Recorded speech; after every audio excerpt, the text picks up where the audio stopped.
Ray and Rosa Hicks, the last of the old-time storytellers.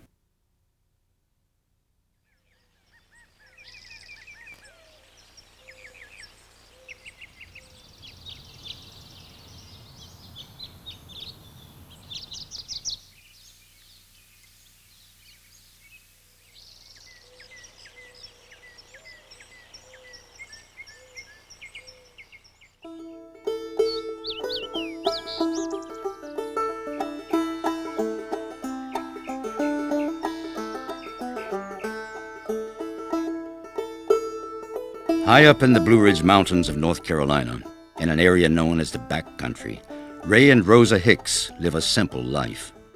But they aren't simple people. Ray is the patriarch of American storytellers. He has received honors from President Reagan and the Smithsonian Institution. He is renowned for telling jack tales, episodic narratives that were brought to America by immigrants from the British Isles, and which are at the heart of a storytelling renaissance. But the Hicks' story is better than any jack tale. Well, you're the last storyteller. Huh? You're the last I'm the storyteller. last storyteller, tell them right. Ray and Rosa are important because they are like time capsules or encyclopedias of Appalachian folk culture. They've lived their lives sharing oral traditions of mountain people, and it's their whole culture, it's their way of life. The celebration of Ray Hicks is absolutely caught up in the romance of the mountains. There never was an awful lot of money on Beech Mountain. People were self-sufficient, and they had to learn to be self-sufficient. They had to do for themselves, and they learned how to do that from their parents and neighbors. So there's this element of sharing on Beech Mountain, like there is in any folk culture. Outsiders might think of that as somehow backward, but it's not in the least. It's I think if people think about it and study it, it's a wonderful way of life.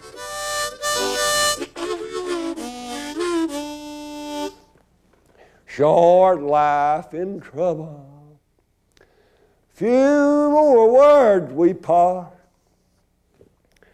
Short life in trouble, dear girl, poor boy with a broken heart. Now you know what you promised, not more than a week ago.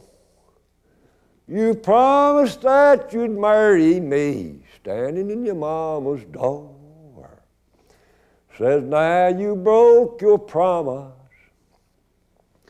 Go marry whoever you may. This old world so big, so wide, I'll ramble back someday.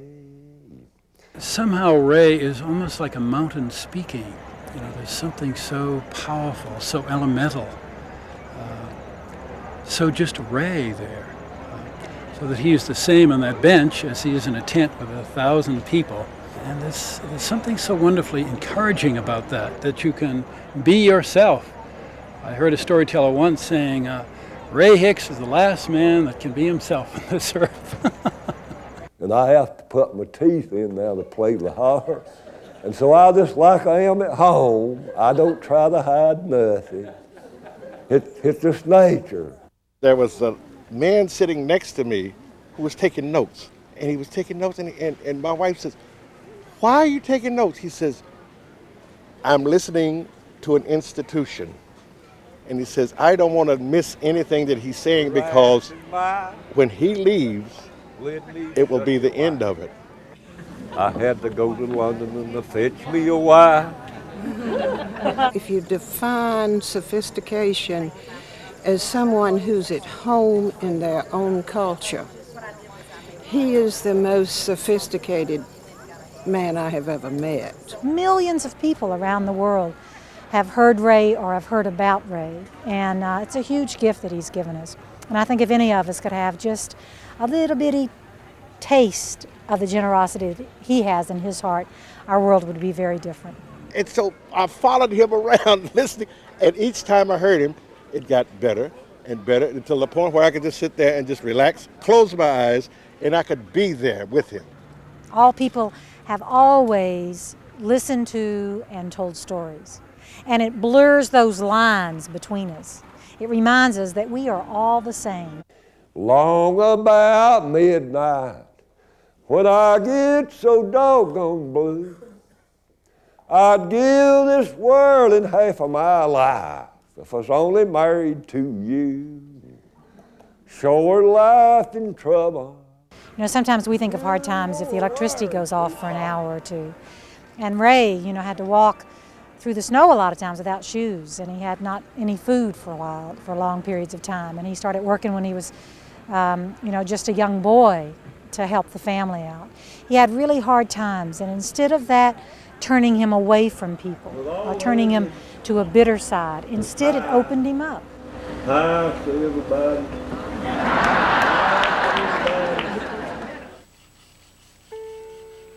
If you went through a list of characteristics of mountain people and include traditionalism and fundamentalism, resourcefulness would be right at the top of the list. Well, I worked through the winter, worked through the spring, planted my corn and taters, then it wouldn't rain. There ain't a thing. Rosa knows about the domestic traditions that keep a family going.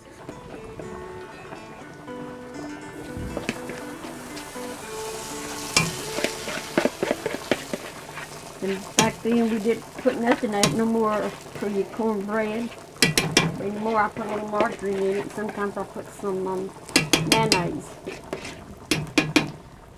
You know, when you speak about storytelling and talk about it as performance, if one thinks of performance as everyday artistry, as something where you presume the presence of an audience, but that audience might be at the other side of your kitchen table, and the audience is not an audience that is coming to hear you tell stories as much as an audience of friends and community members who recognize you as someone who's got a gift.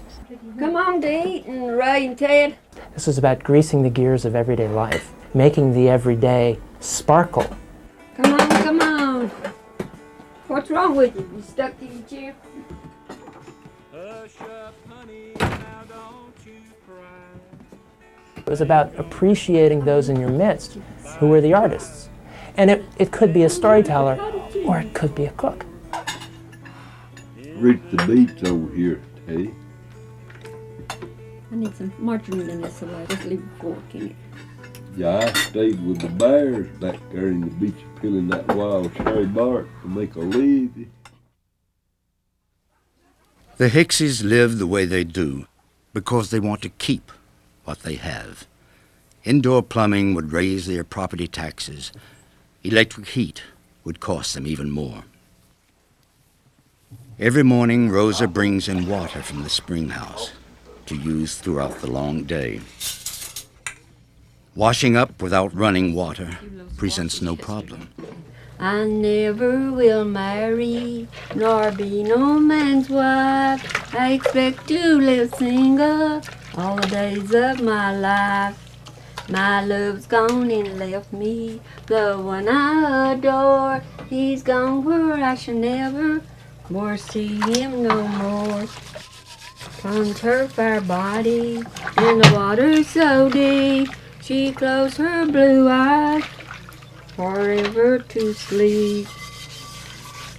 When my love's gone and left me, the one I adore, he's gone where I shall never more see him no more. Although Ray is a star wherever storytelling prospers, he seldom profits as much from his talent as his younger, more accessible competitors do. His presentation is unique, archaic in style, treasured by some, devalued by others. Rosa hauls still more water from the spring house for canning and storing food for the hard winter ahead.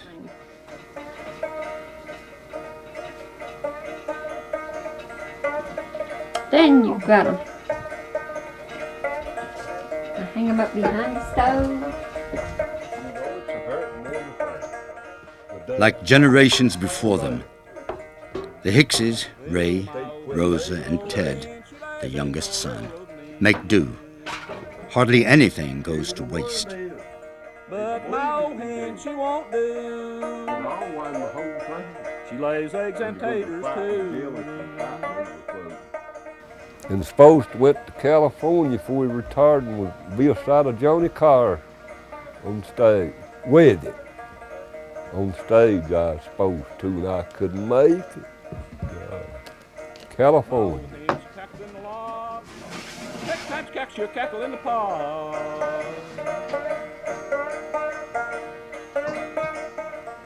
Yeah, it was swimming on top. 2.5, 3.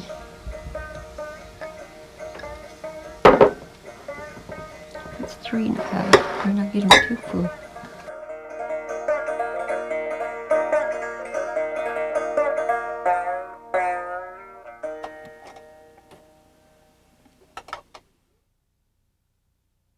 You'll find some folk artists who claim to do it exactly like my grandfather did it. But more often than not, they'll insert things from their own experiences and their own aesthetic system to make it a better story. Young ones, I've walked in the woods now with the school young, teaching them. These years where I went at, said, Mr. Hicks, we need you. Said, it's coming a time back. That's what they've been telling me, that this might be needed to survive in the United States. You believe that? Yeah. What makes you believe that? Makes me believe it because what I've lived in. I've been in there with Mama crying like some of the Jack Tale stories I entertain, with her crying not about in this house. And so Ray projects the hardships of his own life into his tales about Jack. He was young, and Mama was a-crying. God, crying. She was going to starve to death. And Jack, he was some way like I've been in my life. She said, Mama, of the old saying, it's always a way. Will, if you got a will, it's a way. Will, it's a way. Don't give up if you got the willpower. Will, it's a way. And he said, maybe let me go. She said, you too young to get out on your own, to try to hunt anything to do. Well, he said, but Dad, Mama, we've got to try. Well, now some, it's hard to make them believe that. They say he just making that up. That God Hicks can tell them. Yeah. And it's true. Yeah, from my right in here. And so Jack worked. He couldn't get all that wood. He was so weak and young, but he cared for the old mud rock fireplace of the firewood. And next morning, he left at daylight, or a little before day, and he got in the woods, big forest, nobody too much near. Someone like Ray Hicks, though Ray Hicks is celebrated as a storyteller, and he's celebrated for his mastery of the jacktail, he's much more than that. A good talker is the one who carries words as tools of artistry. And Ray is that. The story's told about Ray once that he was on Beech Mountain, and you know how high that is up in the mountains. Was driving a truck in a snowstorm, and his truck went off the side of a mountain and went down a few hundred feet before it lodged against a tree, and Ray was thrown out and was banged up pretty bad, and it was much snow and it was still coming. He was a few miles from home, but he knew to survive he had to get home, and he dragged himself back home, and turns out that he had a broken neck. When I think about his life and growing up, he and Rosa both had really hard times. I love his style because underneath it is this sense of life that is so powerful, a sense of integrity, a sense of laughter. It is so moving to hear Ray tell a jack tale and slap his leg, because he's heard the story 1,000 times and told it, but he's moved. It's underneath, his life has been hard, and he knows these are real. These stories are real, and they talk about hardness in a way. Yeah, Jack never gives up. That's one of his traits. Jack is persistent and determined. Ray can even find humor in his and in Jack's hardships. Said, I don't want to think of that grist mill. Said, I've heard around 50 million it stayed in the grist mill in the bunk. 50 million, and each one of them was dead next morning. And said, I shut it down. I shut the mill down and said, I buried men until I got tired of it.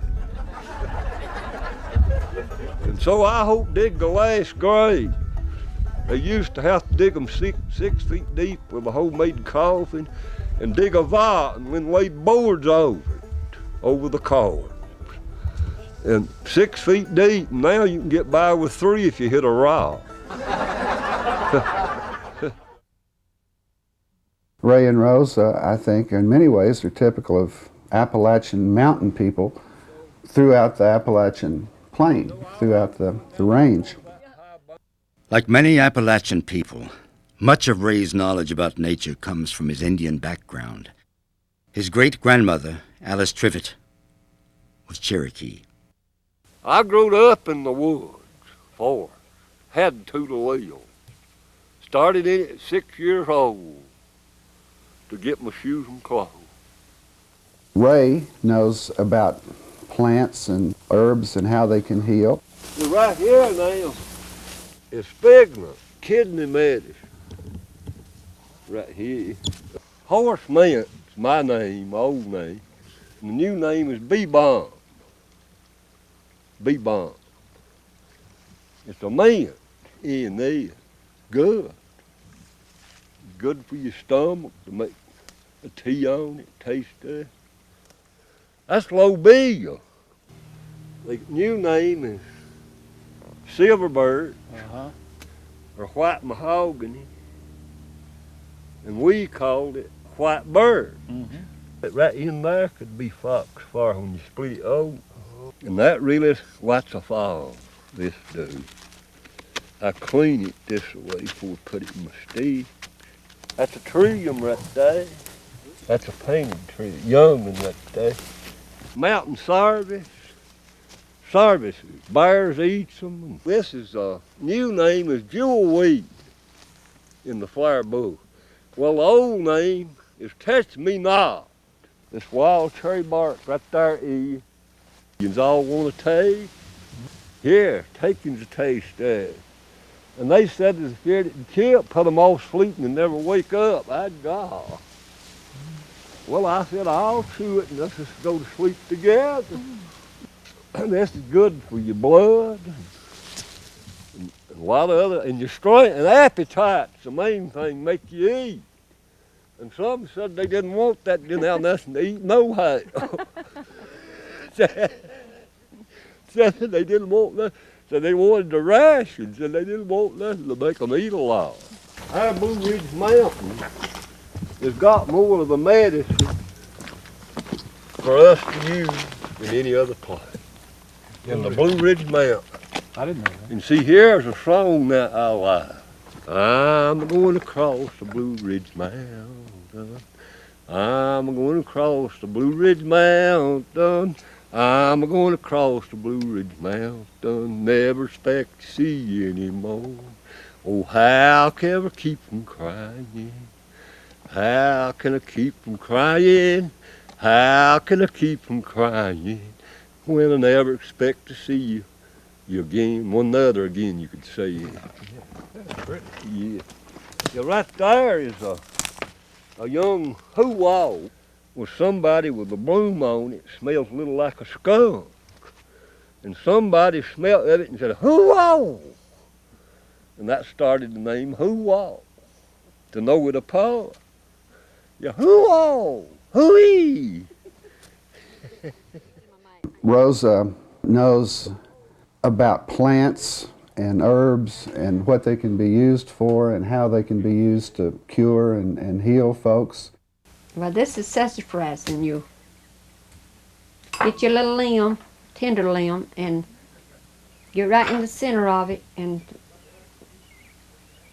that little white stuff right in the center, you get it out. They call it the peth.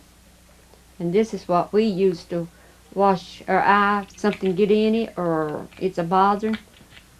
And people said, oh, nothing like that. Well, old people live by their, if you call it superstitious. So I think it worked for them. Why couldn't it work for us?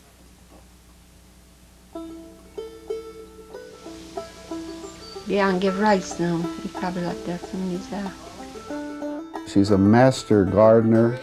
Well, when me and Ray's married, Grandma Hicks had rhubarb. Then we saved the seed and we sowed the seed back, and this year, I don't know how many years this year been here.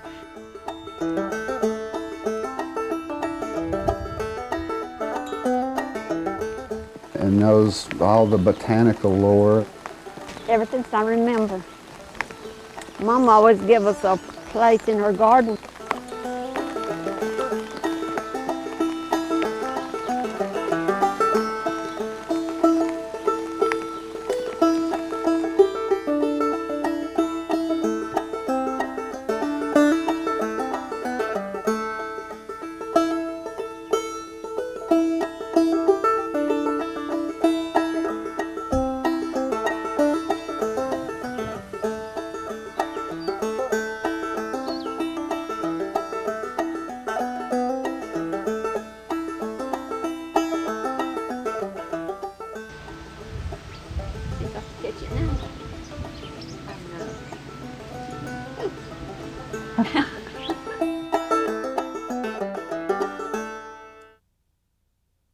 The two families that settled here years ago were the Harmons from Germany and the Hickses from England. Apparently it was Samuel Hicks, they call him Big Sammy, that brought these tales from England.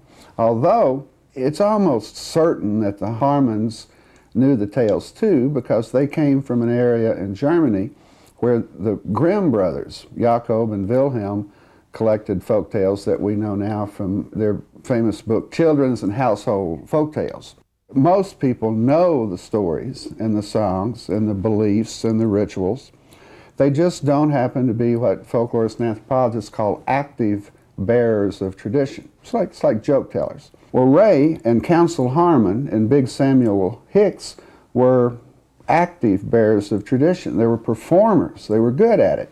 Rosa, for example, could sit for hours and hours and hours, which she has done, and listen to her husband tell them. She's always fascinated. And said she hollered, hip-hoo, Lordy mercy. People say that folks on Beech Mountain are slow to warm to outsiders. But New Yorkers Ann and Frank Warner and their two sons bonded quickly when they visited the Hickses in 1939. They took back with them rugs made by Ray's mother, Rena, dulcimers crafted by Ray's father, Nathan, and songs, including Tom Dooley, which was sung by the Hickses' cousin, Frank Prophet. Hang your head, Tom Dooley, now you're bound to die. Items that were much in demand far away in the urban north, and eventually all over the world. But the market didn't hold. World War II meant rationing and even harder times than usual for the Hickses. Ray was drafted into the Army, but he was finally rejected because his arm had been broken, cranking a Model T Ford. My hand just fell down here, and I come off the hill of hollering to Mama, God, I'm burnt. In 1945, broke and despondent, Ray's father, Nathan Hicks, committed suicide. He took his life. I seen him hanging. I was strolling one day in a lonely graveyard when a voice from the tomb seemed to say, I once lived as you lived, walked and talked as you talked, but on earth I was soon called away. I've nearly took my life 3 times. God won't let you take your life. Let the devil take it if he don't allow it. If it's something here he's got you to do to help people. Now them that does that ain't got nothing here to feel to live for again. No more. It's in the darkest dungeon. Oh, those tombs, lonely tombs, seem to say a lonely gentle tone. Ray's mother died in 1975, leaving him the family property and all its responsibilities. And when I came to the place where my mother was laid, and in silence I stood by her tomb, when a voice seemed to say in a lonely gentle tone, I am safe with my Savior at home. Oh, those tombs, lonely tombs, seem to say Ray became head of the family. Oh, how sweet is the rest in the beautiful heavenly home.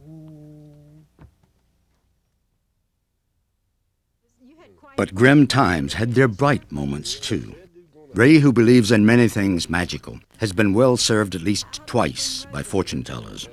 Once when he was told that he would meet and marry Rosa. Just to put it short, the way I found Rosa is a long story, true story. And again when he began to entertain the public with his stories. And a fortune teller, a woman back down yonder, told my fortune.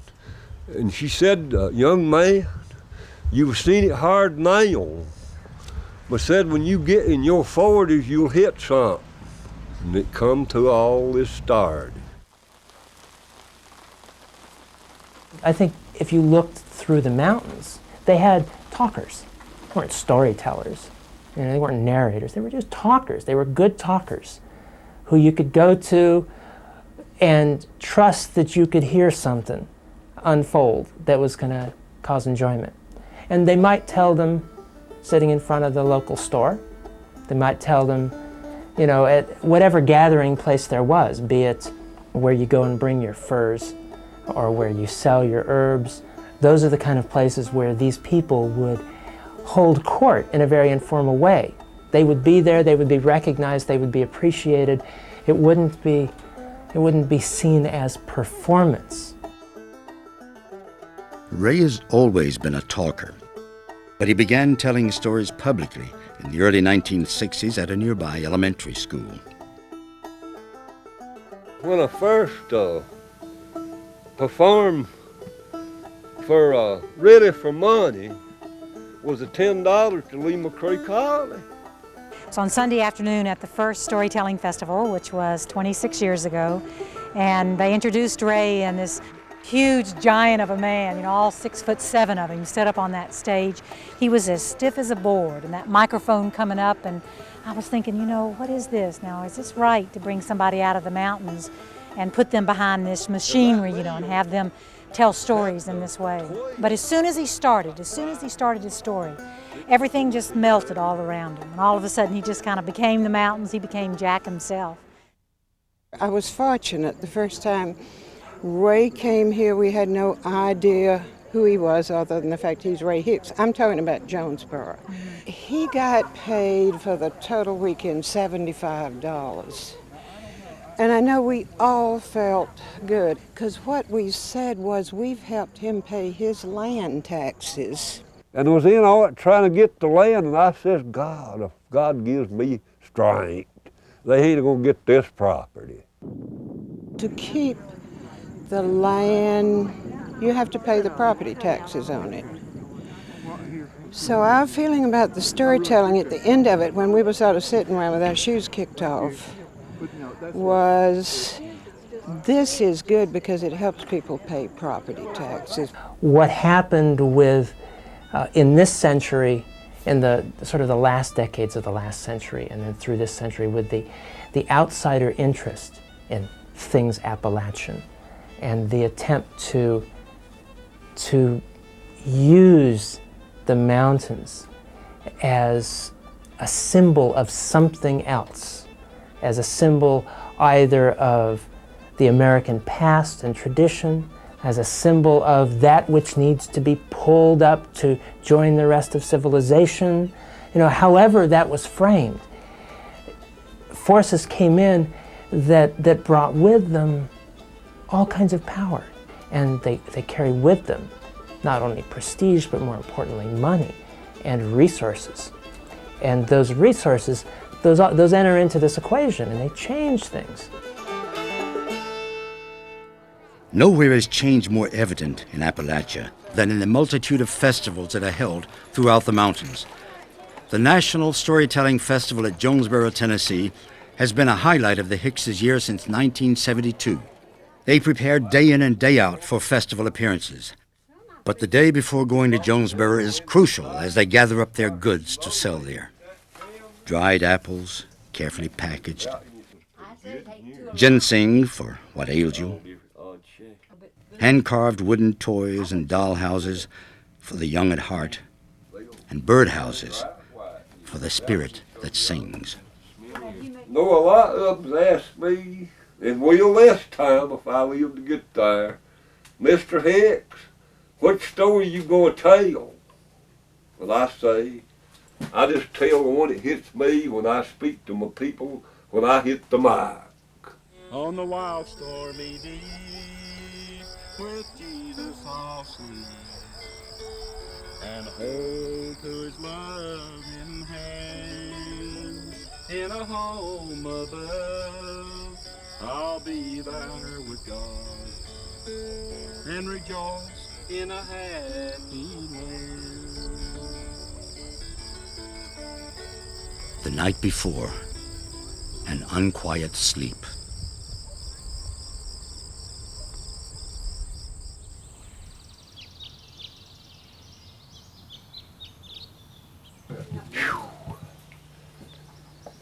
Yeah, I feel rugged. That's what hurts me. I don't rest. Hurts so bad that I can't rest. Well, we'll leave you nothing to eat. These bird houses go here, right? Made the dream, okay? Brought the truck down here. Huh? What not? No. Let's see, there's them little box. I forgot to see.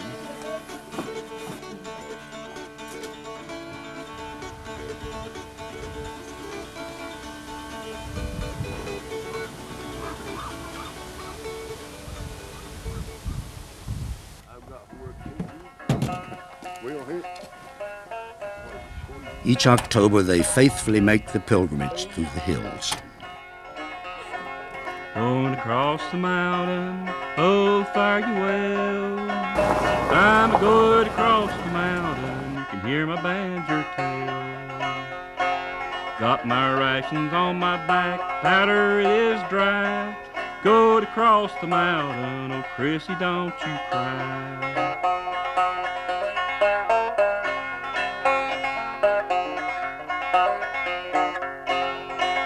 Go across the mountain, oh, fare you well. Go across the mountain, you can hear my banjo tell.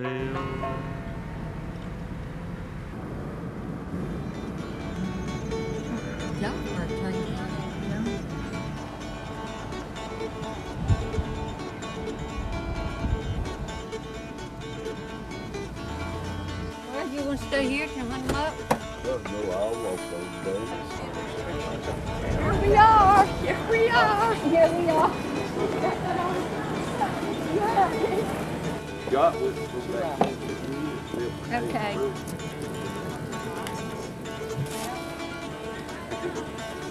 Wasn't raised up.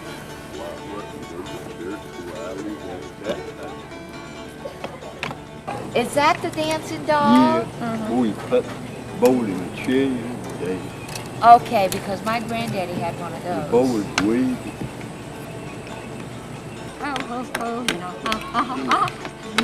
Yeah, I used, That's I it. used to date Black King. I don't know, must have come down here. Let me get my pen. Here it is. There it is. So Virginia. Do.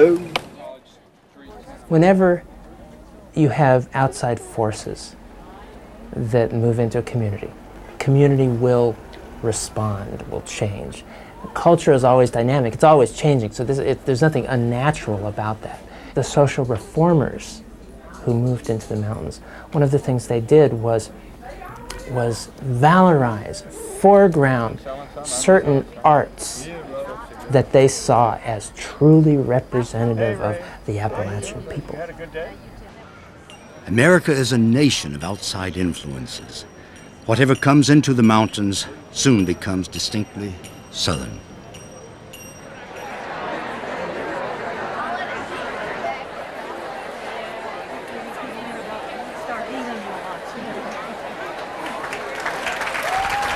Ray Hicks is in the house. If you want to hear about Ray's life, one of the ways is just to take in his stories. Every word, it's like mythic language. It takes us deeper into who he is and into who we are. And that language takes us up too. Sometimes I feel like I'm in heaven when I'm with Ray Hicks. For some folks that have not heard Ray before, I don't know if you know this, Ray, but some people say that you have an accent. If you don't quite catch some of the words, don't worry about it. On the inside, we're breathing the same air that Ray's ancestors and that all of our ancestors breathed. The same cells make up us. So somewhere in your body, you're going to understand every single word. So just let it come in.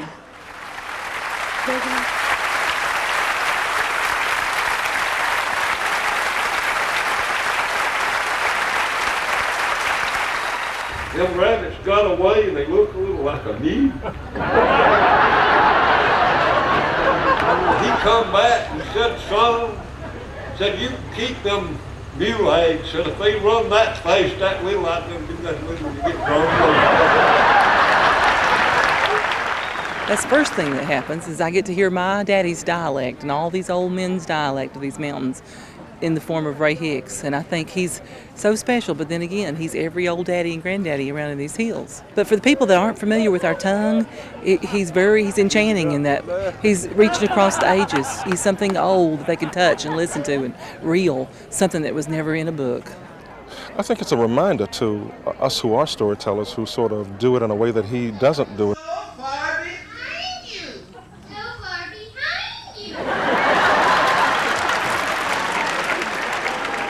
I think Ray does it because it's a part of his life. It's like living, it's like breathing for him. It's not as much of a ritual as we sort of make it. So I think what he does is he brings us back to ground zero and allows us to realize that storytelling is, after all, of the people and should be for the people and should be about just normal folk. Death of me, oh Lord, this hammer be the death of me.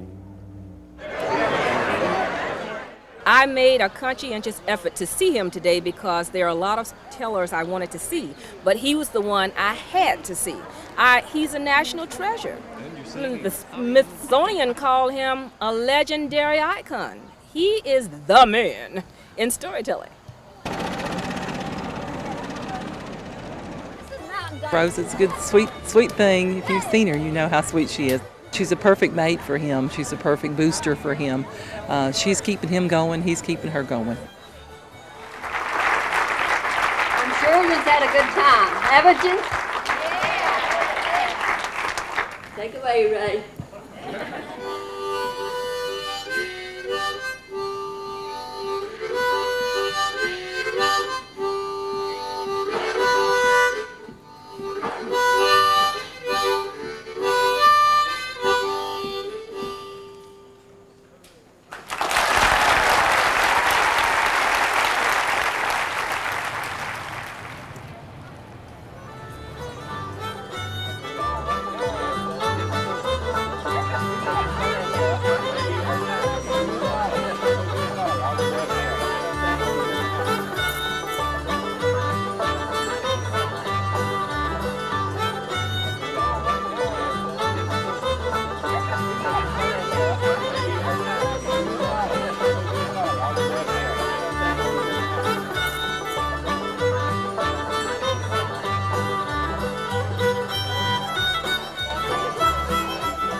Back home, after the frenzy of Jonesboro, the Hickses return once again to their routine tasks.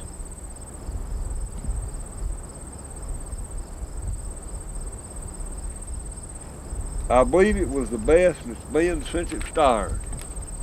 You can feel the spirit. You can feel it better than a lot of churches. Some folk told me it had never deceived my picture. Said, we come special to meet you, Mr. Hicks. Yeah. Yeah, some's that way every year. People come to the Hickses more than they go to people. English reporter Martin Kettle described Ray as the last mountain man. John Glenn, he's living now. He's going to go up again. Yeah. He's going to go up again at 75. Oh. The oldest man in space. Yeah. He's going in about October. Yeah. Yeah. Yeah. He's going again. He's going again. The only man to go up in his 70s. Yeah. Yeah, I hadn't heard that. No, and he's healthy enough to go again. Well, they think so. He's spending all this time having these tests. Yes, what would his age be? Well, I think it's about your age. Yeah, that's what I thought. Yeah, I think so. About my age. Yeah. So. Well, now he must. So you could go to the moon if you wanted. Yeah, he must eat the right stuff. Oh, Reuben made a wreck. Kill my darling, I expect. Lord, I'll never make a living this way. Oh, them chickens on my back and them bloodhounds on my tracks. Lord, the Hickses' home is never quiet for long. If the boiler don't bust, they are celebrated for the simplest thing on earth, for being themselves. We'll all soon be a long ways from home.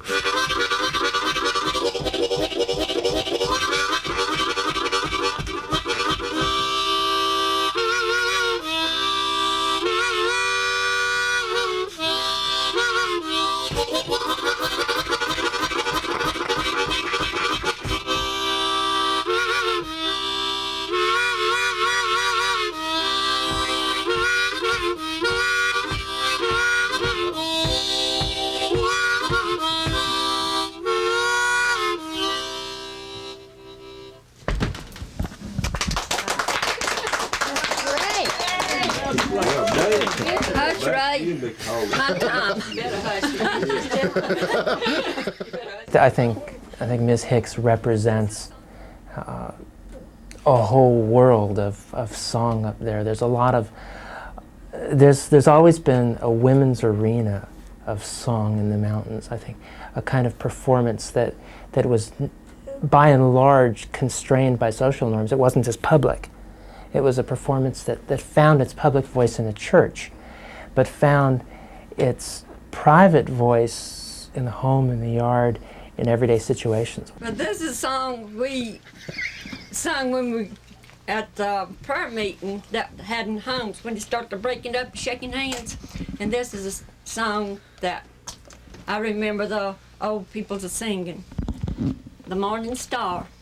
The morning star is a-rising, yes, the morning star is a-rising, for day is a-breaking in my soul, and I feel my soul rejoicing.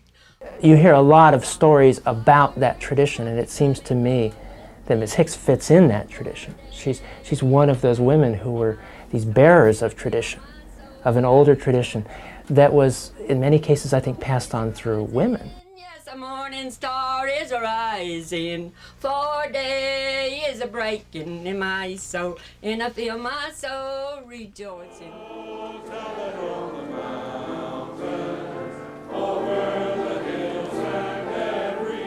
Old Christmas, traditionally celebrated in the mountains on January 6th, represents yet another attempt to hold on to the pioneer heritage of Appalachia.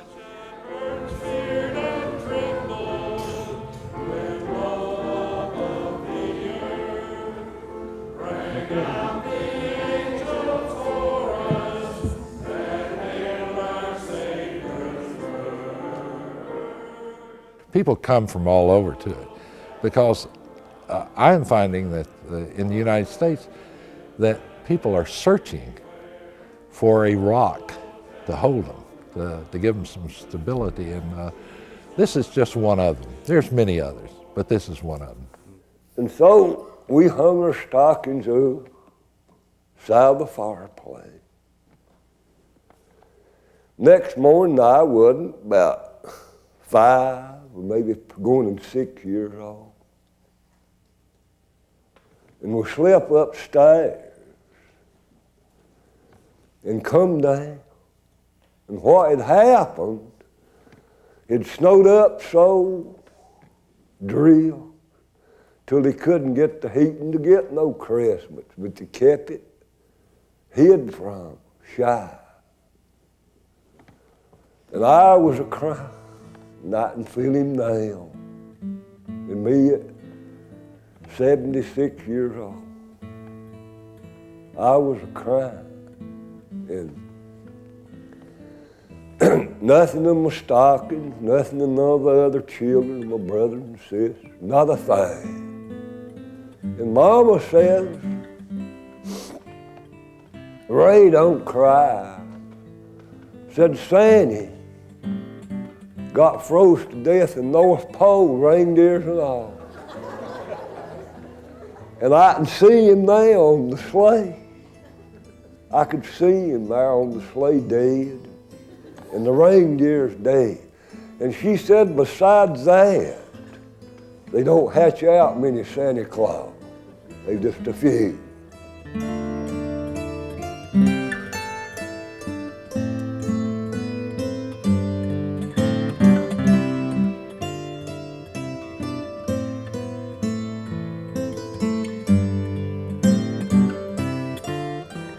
You are dismissed to go wassail.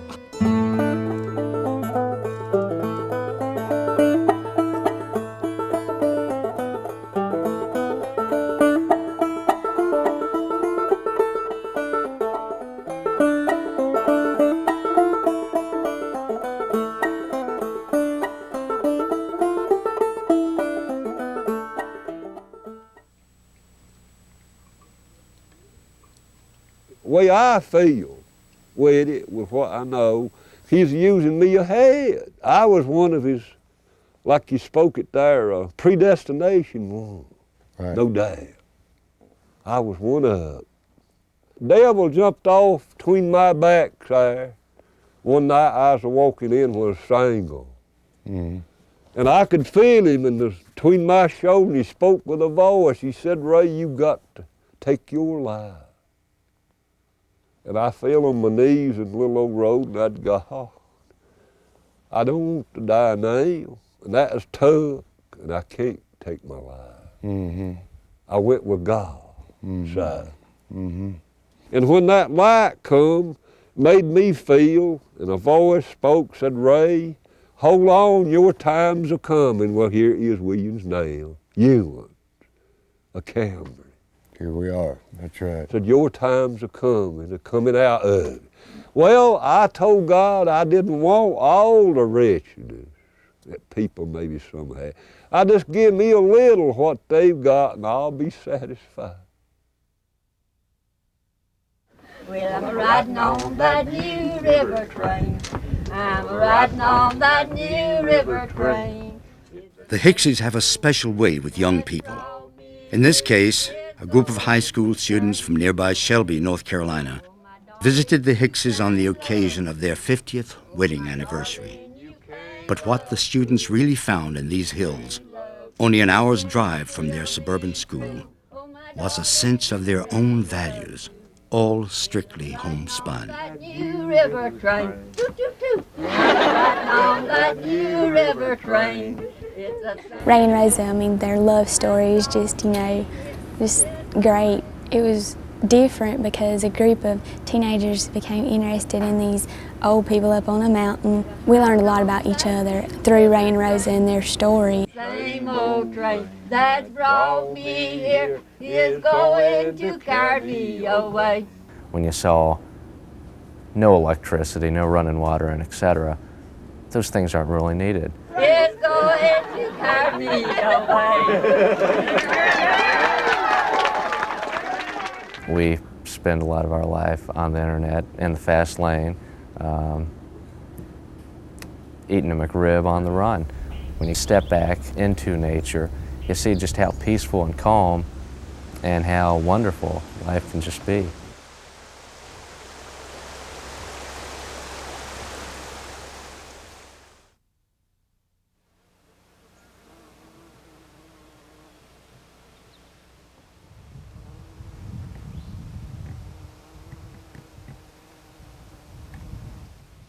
You know, they haven't read all the classics, so what do they know? What is in their heads and their culture?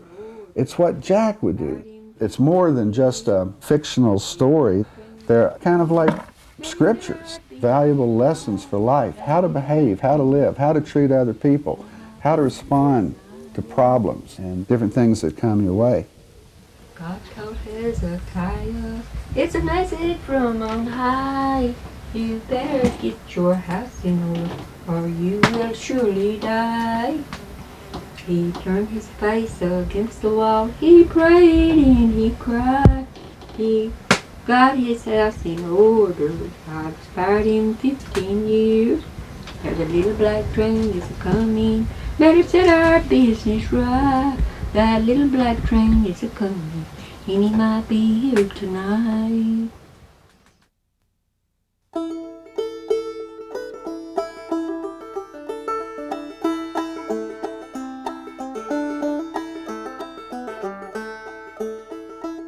Now we people, they claim they ain't no kin.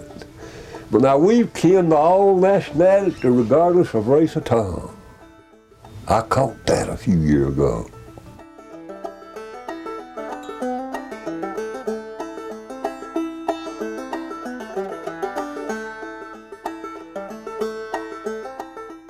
You can make heaven here, you can make hell.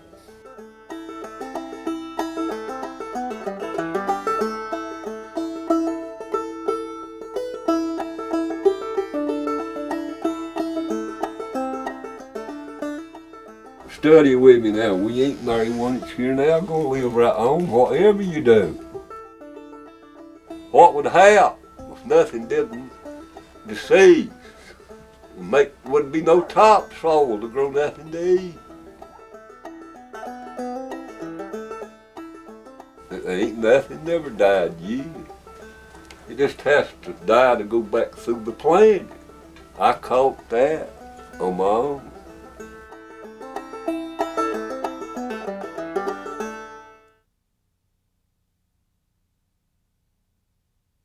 Way back in the hills is a boy I once wondered.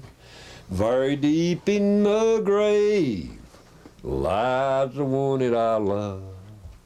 She's called from this earth a jewel in heaven. She'll brighten the kingdom around God's great throne. May the angels have peace. God bless her in heaven. They broken my heart and they left me to roam. This earth holds its wealth of diamonds and silver and gold, but it cannot hold one precious soul. No jewel on earth, but a jewel in heaven. She'll brighten the kingdom around God's great throne. May the angels have peace. God bless her in heaven. They broken my heart and they left me to roam. And then you go back.